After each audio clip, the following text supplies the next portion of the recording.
Hello नमस्कार दोस्तों, स्वागत है आपका आपके अपने यूट्यूब चैनल बुक कीड़ा में।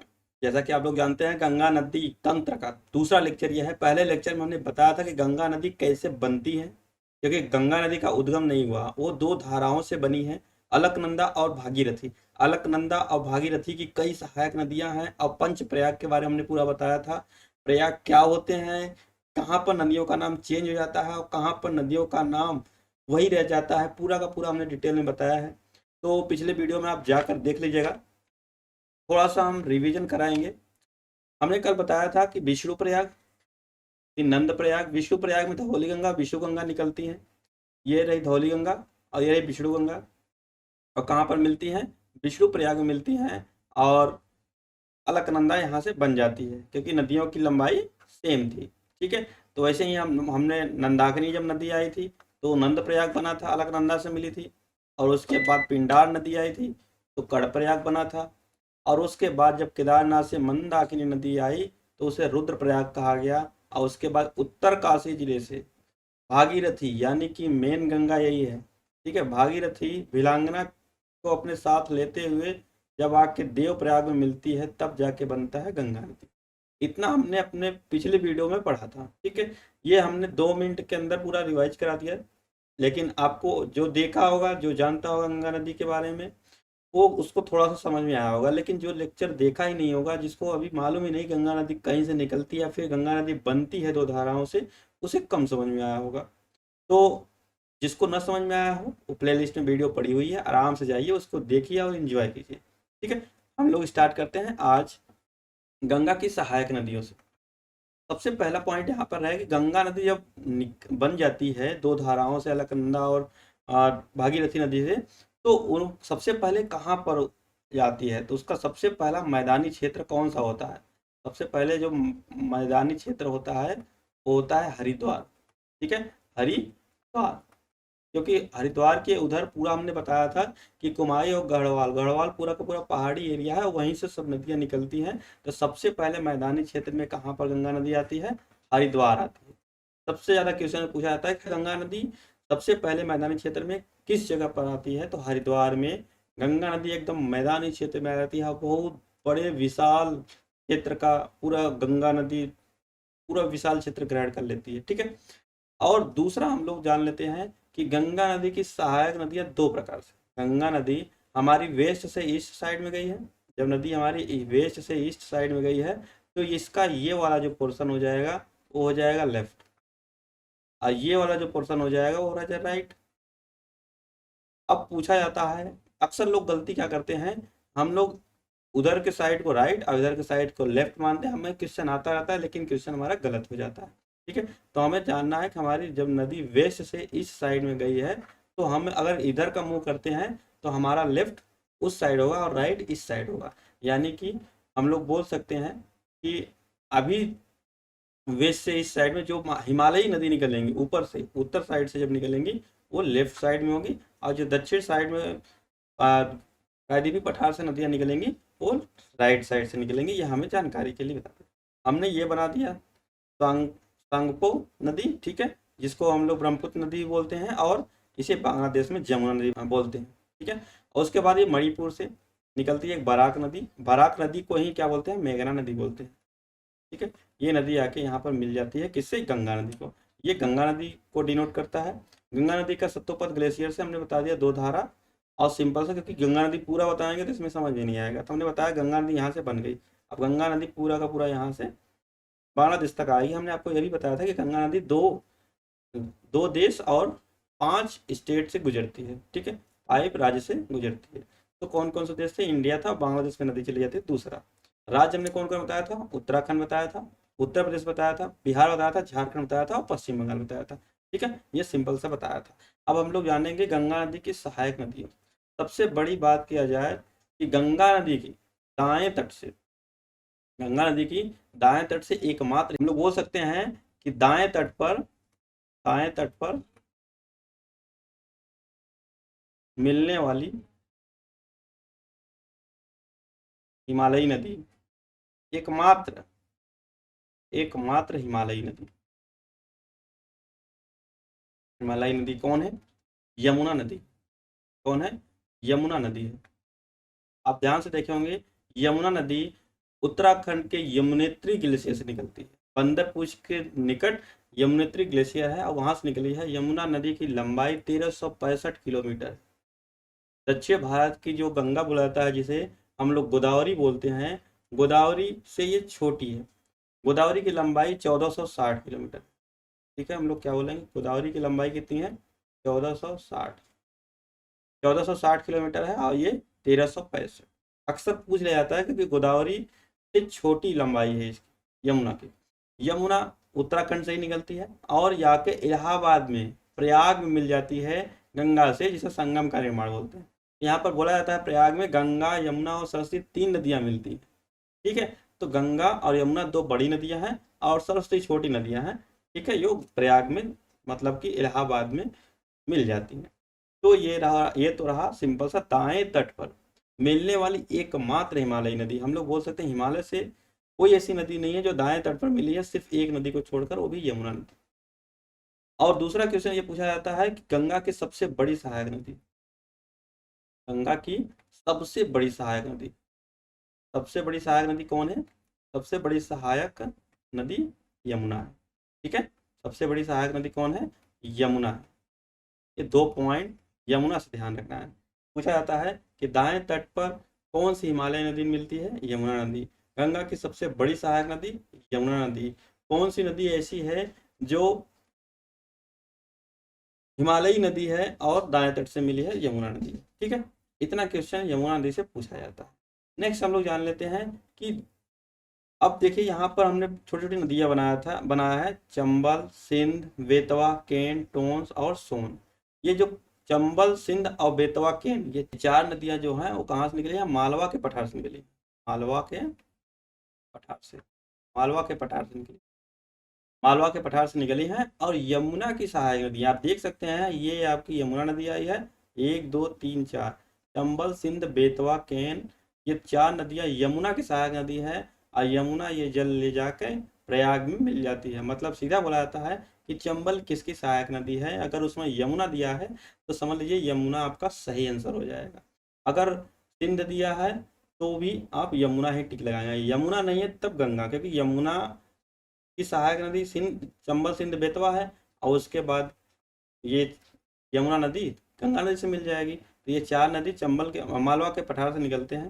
चंबल सबसे बड़ी सहायक नदी है यमुना की, यमुना की सबसे बड़ी सहायक नदी चंबल नदी। हम लोग लिख सकते हैं यमुना की, यमुना की सबसे बड़ी सहायक नदी, सबसे बड़ी सहायक नदी कौन नदी? चंबल है। चंबल हमने आपको पठार, प्रायद्वीप भारत का पठार पढ़ा थे, उसमें बताया था चंबल ये ऐसी नदी है जो भारत का सबसे बड़ा बीहड़ क्षेत्र का निर्माण करती है। बीहड़ क्षेत्र का मतलब उबड़ खाबड़ है, इसकी बहुत सहायक नदियां हैं और वो बहुत छोटे छोटे उबड़ खाबड़ मैदान बना दिए हैं, जिसे बीहड़ क्षेत्र बोला जाता है। ठीक है, तो यमुना की सबसे बड़ी सहायक नदी कौन है? चंबल नदी। और गंगा की सबसे बड़ी सहायक नदी कौन है? यमुना नदी है। चंबल, सिंध, बेतवा, केन, ये 4 नदियां कहाँ से निकलती हैं? मालवा के पठार से निकलती हैं। हमने पठार के वाले क्षेत्र में पूरा बताया है कि कौन पठार कहाँ पर है। आप उसे जाके ध्यान से देखिए, प्लेलिस्ट में वीडियो पड़ी हुई है, अगर नहीं समझ में आता है तो। ठीक है, और समझ में आता है तो कोई बात नहीं। ठीक है, ये हमने जान लिया।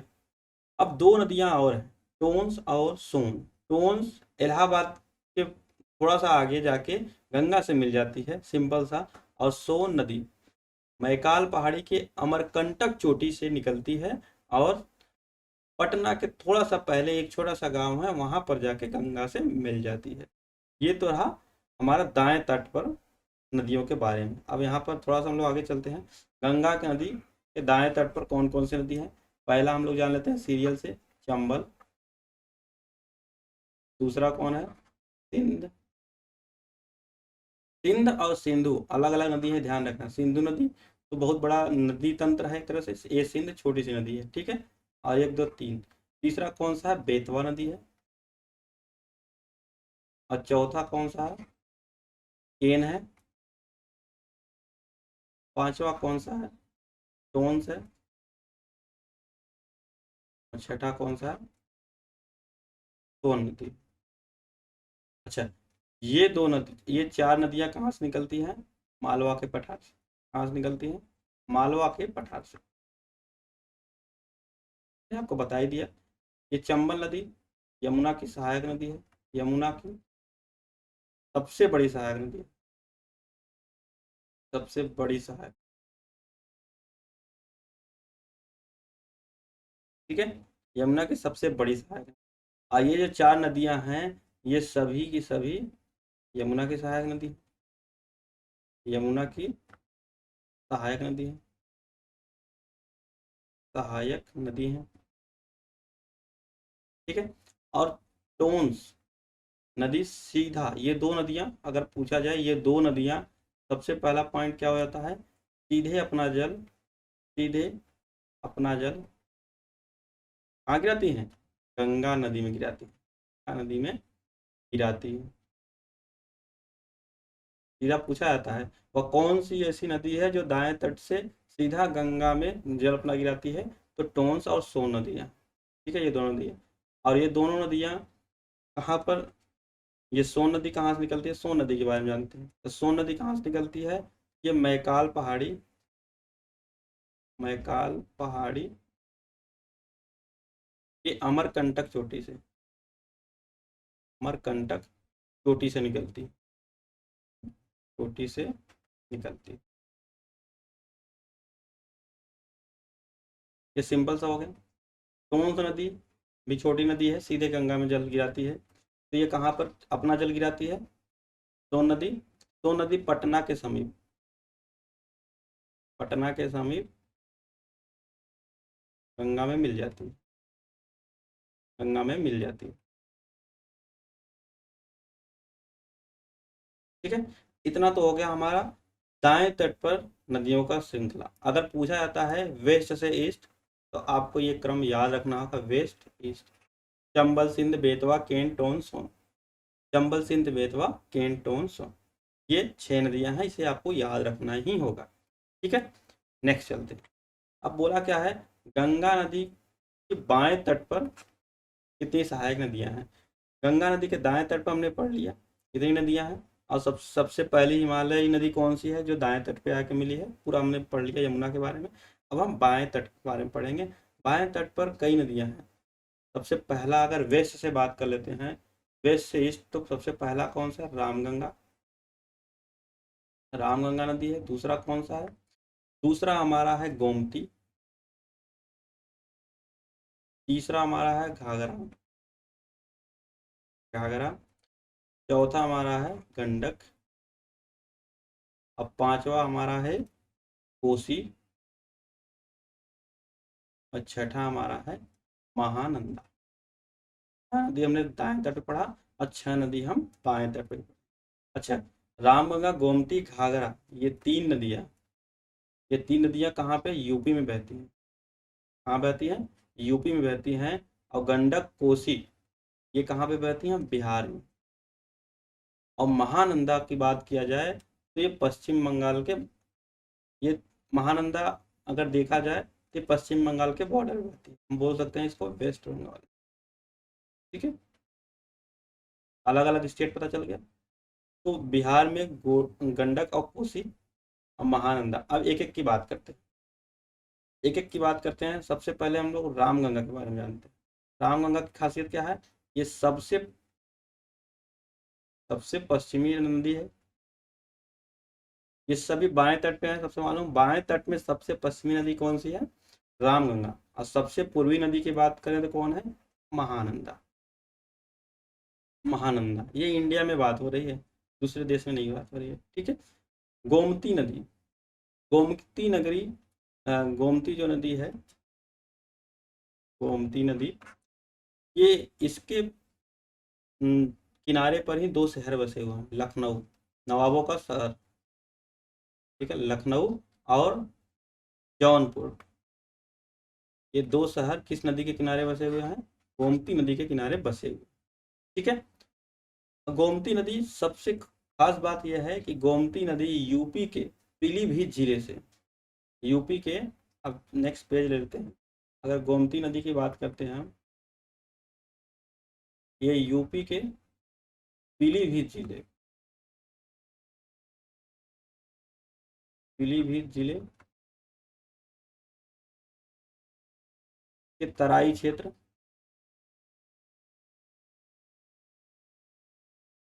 के पास फुलहर झील से निकलती है। फुलहर झील से निकलती है।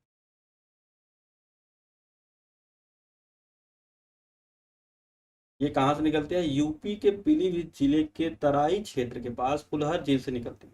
तो पूछा जाता है गोमती नदी के किनारे कौन से शहर बसे हुए हैं? दो शहर, लखनऊ और गोमती।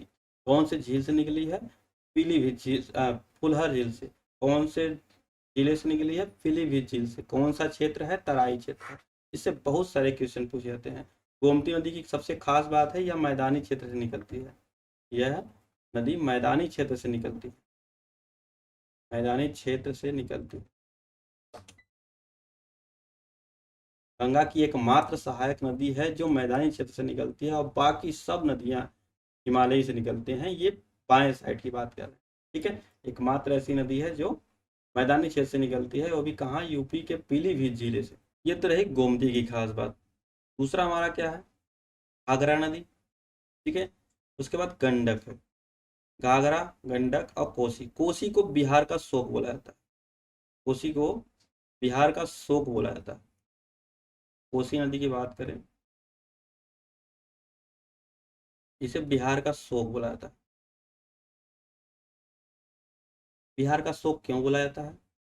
क्योंकि ये नदी नेपाल से निकलती है, और नेपाल पूरा पहाड़ी क्षेत्र है। वहाँ पर पूरा पहाड़ों से एकाएक निकलती है, और उसके बाद इतना स्पीड इसकी रहती है कि ये जब मैदानी क्षेत्र में आती है तो इतना कंकड़ पत्थर ले आके सामने ही गाड़ देती है कि वो खुद फंस जाती है वो नदी कि किधर जाएं। तो ऐसे में क्या होता है, कई बार ऐसा हुआ है कि ये नदी क्या होता है, अपना रास्ता तुरंत बदल लेती है। जब आगे पूरा का पूरा मिट्टी कंकड़ पत्थर जम गया तो ये नदी दूसरे साइड से जब बहेगी, जब दूसरे साइड से बहेगी तो क्या होता है कि कहीं भी पानी जा सकता है, क्योंकि वो अपनी धारा में न जाके मतलब कि ये अपना रास्ता ही बदल लेती है। तो अपना रास्ता बदलने के लिए कोसी नदी बहुत फेमस है। इसे बिहार का शोक बोला जाता है। इससे कई बार बहुत सारा नुकसान होता है, क्योंकि ये अपनी नदी घाटी में ना बह के दूसरे जगह से बहने लगती है। कई बार लोग रात में सोए रहते हैं और सुबह देखते हैं वहाँ पर पूरा पानी पानी लगा हुआ है, क्योंकि ये रास्ता बदलने में माहिर है। क्योंकि ये नदी बहुत ही तीव्र ढाल है। नेपाल में इसका बहुत ही तीव्र ढाल से आती है, और बहुत बड़े बड़े शिलाखंड तोड़ कर लाती है, और आके अपने ही रास्ते में ये जाम कर देती है, और उसके बाद ये दूसरे दूसरे रास्ते से निकलती है, और काफ़ी इससे नुकसान होता है। इसीलिए इसको बिहार का शोक कहा है। बात समझ में आई? चलो ठीक है। और दूसरी बात करते हैं हम लोग गंडक की। गंडक को, ये नदी कहाँ से निकली है? नेपाल से निकली। कहाँ से निकली है? नेपाल से। नेपाल में इसे शालिग्राम, शालिग्राम या नारायणी नदी बोला जाता है, या नारायणी नदी बोला जाता है नेपाल में।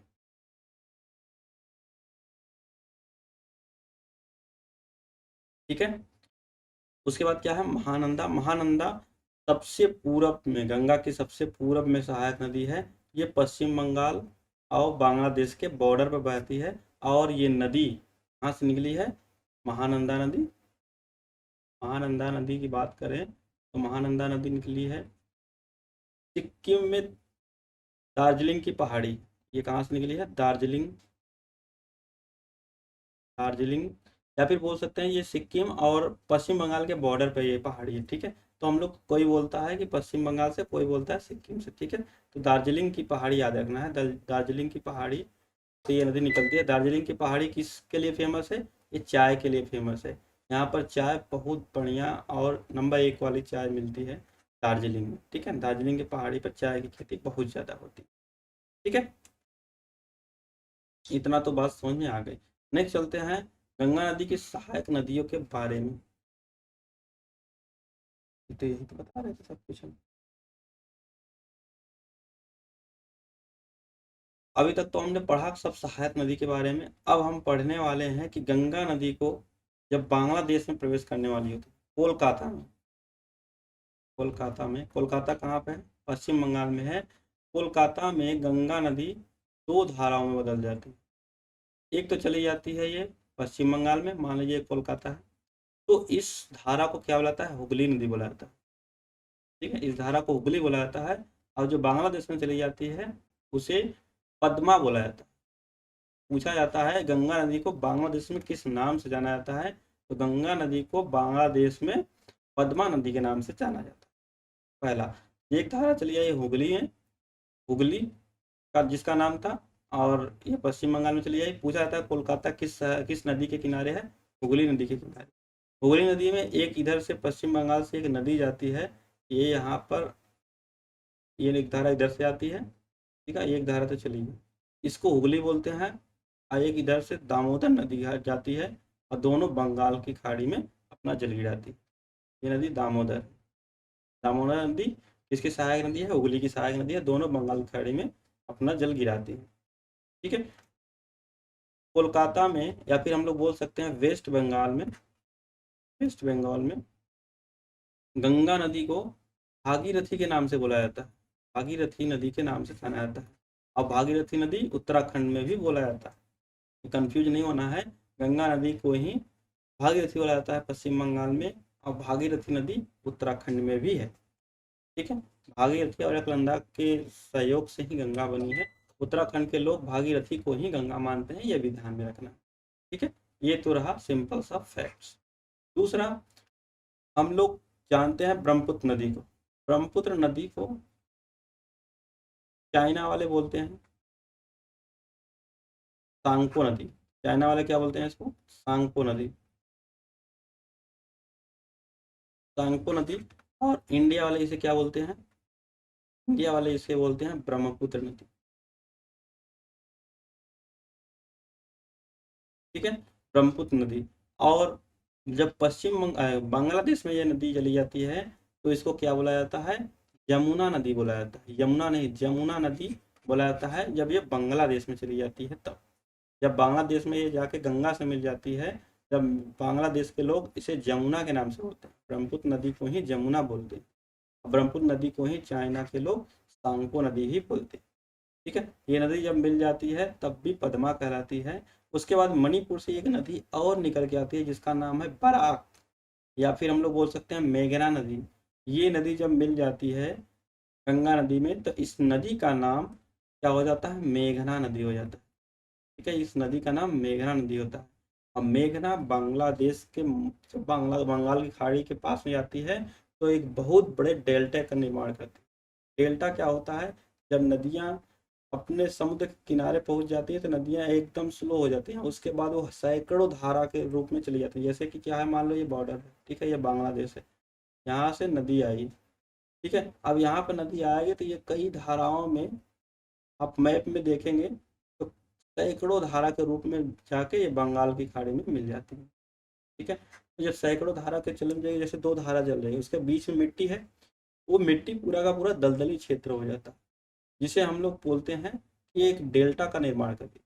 क्योंकि ये नदी यहाँ से निकली, अब ये त्रिकोणा हो गई। ठीक है, ये क्या है, डेल्टा हमारा ऐसा ही होता है, इसलिए ऐसी नदियों को बोला जाता है डेल्टा का निर्माण करती है। ठीक है, और विश्व का सबसे बड़ा डेल्टा कौन सी नदी बनाती है, मेघना नदी ही बनाती है, या फिर पद्मा नदी ही बोल सकते हैं। मेघना तो बहुत बड़ा एग्जाम रहेगा तब हो जाएगा, अगर छोटा मोटा एग्जाम है तो उसमें पद्मा नदी ही बोला जाता है। विश्व का सबसे बड़ा डेल्टा कौन सी नदी बनाती है, मेघना नदी ही बनाती है। ठीक है, अब थोड़ा सा हम लोग डेल्टा के बारे में जान लेते हैं। विश्व का सबसे बड़ा डेल्टा सुंदरवन का डेल्टा। ठीक है, सुंदरवन का डेल्टा क्यों है, क्योंकि यहाँ पे बहुत ज़्यादा भाग में नदियाँ अलग अलग जाके समुद्र में मिली हुई हैं और पूरा दलदली क्षेत्र है। अच्छा, सुंदरवन के डेल्टा में कैसी वनस्पति पाई जाती हैं, मैंग्रोव वनस्पति। कौन सी वनस्पति पाई जाती हैं, क्या बोला जाएगा, मैंग्रोव वनस्पति। मैंग्रोव वनस्पति कैसा होगा, ये साल्टी होता है। ठीक है, ये नमकीन होता है, क्योंकि ये समुद्र में जैसे ही मिल जाएगा पूरा समुद्र का पानी भरा रहता है। जब एक बार ज्वार और भाटा जब आता है, आपको मालूम होगा ज्वार और भाटा, तो समुद्र की लहरें जब आती है तो उसी को ही ज्वार भाटा बोलाता है। ज्वार भाटा वाले चैप्टर में आपको डिटेल में इसके बारे में बताएंगे। तो क्या होता है, एक बार पूरी नदी समुद्र लहर तेजी से आता है और पूरा का पूरा मिट्टी में मिल जाता है। गंगा नदी का जो क्षेत्र है मेघना क्षेत्र में, वो पूरा मिल जाता है। उसके बाद फिर पीछे चली जाती है। तो इससे क्या होता है, पूरा का पूरा पानी यहाँ का साल्टी हो जाता है, मतलब खारा हो जाता है। ठीक है। तो सुंदरवन के डेल्टा में मैंग्रोव वनस्पति पाई जाती है। इन वनस्पतियों में कई प्रकार के पौधे पाए जाते हैं। ठीक है। जैसे इसमें एक है मैंग्रोव वनस्पति में मैंग्रोव खुद है। ठीक है, मैंग्रोव नाम का पौधा होता है। दूसरा यहाँ पे हम लोग बोल सकते हैं सुंदरी नाम के वृक्ष बहुत ज़्यादा पाए जाते हैं इसमें, सुंदरी। एक कैटरीना, कैटरीना नाम का वृक्ष बहुत ज़्यादा पाया जाता है यहाँ पे। ठीक है। ये 3-4 प्रकार के यहाँ पे वृक्ष पाए जाते हैं। इनकी तने, पत्ते जो भी होंगे सब के सब कैसे होते हैं, पूरा खारी होते हैं, क्योंकि ये समुद्र में ही निकलती हैं। और इनकी जड़ें जो होती हैं खुत्तीदार होती हैं। खुत्तीदार इन द सेंस, जैसे मान लो ये पौधा बन गया। ठीक है, कोई भी पौधा। ठीक है, हमने कोई पौधा बना दिया, इसकी जड़ें पहले थोड़ा सा आएंगी मिट्टी में। मान लो ये मिट्टी है और ये जल से भरा हुआ है, इसका खारा पानी यहाँ तक आई। उसके बाद जस्ट फिर ऊपर जाएंगे, थोड़ा सा निकल कर फिर नीचे आएंगे, थोड़ा सा ऊपर जाएंगे फिर निकल जाएंगे। जैसे गांव में हम लोग अरहर की खेती करते हैं और अरहर काटने के बाद क्या होता है, खुत्ती उसका बचा रहता है, सेम वैसा ही इस क्षेत्र में हो जाता है। इसलिए इस क्षेत्र में ज़्यादा से ज़्यादा आप चल नहीं सकेंगे। देखिए इसमें बहुत ज़्यादा दलदली क्षेत्र होता है और इसमें बहुत सारे जीव होते हैं। तो इसमें चलना बहुत ही कठिन होता है। और इसमें साल्टी होता है तो बता ही दिया। तो 3 प्रकार के वृक्ष होते हैं, मैंग्रोव, सुंदरी और कैटरीना नाम के वृक्ष। ये अक्सर पूछ लिया जाता है कि मैंग्रोव वनस्पति या फिर सुंदरवन के डेल्टा में कौन से वृक्ष पाए जाते हैं। तीनों का ऑप्शन देता है, एक चौथा भी दे देता है, पूछ लेता है इनमें से कौन नहीं है, या फिर 3 दूसरा देगा, एक इसमें से दे देगा, बोल देगा कौन सा ये मैंग्रोव वनस्पति का भाग है। तो आप देख के आराम से टिक लगा सकते हैं। ठीक है, तो ये आपका रहा मैंग्रोव वनस्पति। तो दोस्तों आज का ये लेक्चर यहीं पे समाप्त करते हैं, और गंगा नदी तंत्र आपका पूरा कंप्लीट हो गया। इसके पहले हमने सिंधु नदी तंत्र पूरा कंप्लीट कर दिया था, और हमने हिमालय पढ़ाई दिया, प्रायद्वीप भारत का पठार पूरा पढ़ाई दिया है। अब हम लोग दक्षिण भारत की नदियों के बारे में अगले नेक्स्ट सेशन में हम लोग पढ़ने वाले हैं, और उसको भी पढ़ने में काफ़ी मज़ा आएगा। और आप लोग वीडियो तो देखते हैं, देखने के बाद एक प्यारा सा कमेंट भी कर दिया करिए। अगर कोई प्रॉब्लम है, अगर नहीं समझ में आ रहा है तो उसको भी कमेंट में डाल दिया करिए कि हमें ये चीज़ नहीं समझ में आ रहा है, हम उसे समझाने की कोशिश करेंगे। और अगर समझ में आ रहा है तो उसमें थैंक यू या फिर कुछ भी आप लिख सकते हैं, प्यारा सा कमेंट, जिससे हमें मोटिवेशन मिलता रहे और हम आगे और ज़्यादा से ज़्यादा वीडियो बनाते रहें। ठीक है, तो दोस्तों गंगा नदी तंत्र खत्म हो गया है, आप लोग इसको रिवीजन करिए, और एग्जाम में आपका सच सच में कह रहे हैं कि एक भी क्वेश्चन छूटने वाला नहीं है। तो मिलते हैं नेक्स्ट वीडियो में, तब तक के लिए जय हिंद दोस्तों।